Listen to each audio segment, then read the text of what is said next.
তুমি নিত্য আসা নতুন যাওয়া ভিডিও করো পেতে বা নূর একদিন তো মিডিয়া তোমার চ্যানেলটি ছেড়ে সাবস্ক্রাইব দেওয়া করুন। যায় না।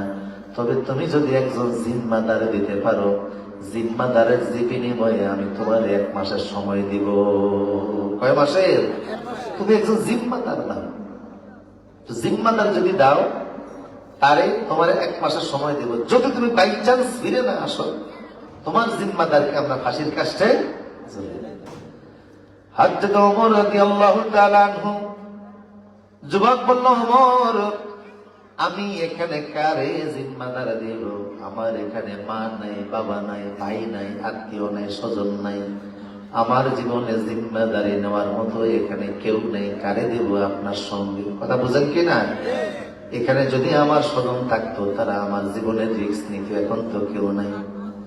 ওমর বললেন, সেনাবাহিনী দেওয়া সম্ভব না, জিম্মাদারও তুমি দিতে পারবে না, কাজে তোমার এখন মৃত্যুদণ্ড হয়ে যাবে। যুবক বলল, ওমর ঠিক আছে, কিছু করার নাই। জাল্লাদকে বললেন, জাল্লাদ তলোয়ার উঠাও, এই যুবকের মৃত্যুদণ্ড কার্যকর করো। এমন সময় সাহাবীদের মধ্যে হযরত হুযায়ফা রাদিয়াল্লাহু তাআলা আনহু দৌড়ে এসে বললেন, ওমর এই যুবকের 1 মাসের সময় দেন, আমি তার জিম্মাদারি নিতে রাজি আছি। ওমর বললেন, এই যুবক যদি ফিরে না আসে, আপনি কিন্তু ফাঁসির কাস্টে ঝুলতে হবে। হযরতে সাহাবী বললেন, ঠিক আছে আমি ঝুলবো, তারপরও 1 মাসের সময় দেন। যুবকের হযরত ওমর 1 মাসের সময় দেয়া দিলেন। কয় মাস? বললেন, আগামী মাসের প্রথম জুমার দিনে তুমি আসবা, তোমার শাস্তি কার্যকর করা হবে। 1 মাসের সময় নিয়ে যুবক চলে গেছে নিজ বাড়িতে। বাবা মার কাছ থেকে গিয়ে বিদায় নিছে, পরিবারের কাছ থেকে বিদায় নিছে, ঋণ পরিশোধ করছে।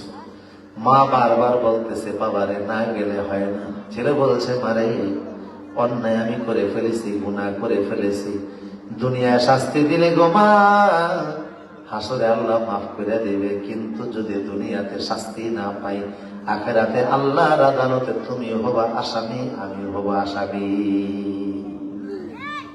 আমি হব খুনের আসামি, তুমি হবা মা হিসাবে আসামি। মারে বিদায় দাও, দেখা হবে হাসরের ময়দানে আল্লাহর আদালতে।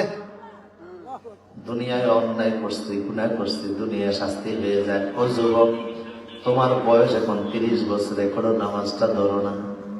তোমার বয়স 40 বছর, এখনো কেবলামুখী হবে না। তোমার মতো কত যুবক তো হঠাৎ করে পড়তেছে আর মরতেছে। বর্তমানে ফুজাতিল মউত, হঠাৎ মৃত্যু কিন্তু বাইরে গেছে, এটা কিয়ামতের আলামত।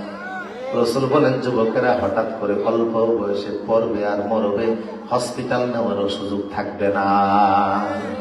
কয়েকদিন আগে মাওয়াতে দেখছেন, মাওয়াতে আপনারা দেখেছেন পত্রিকায় এসে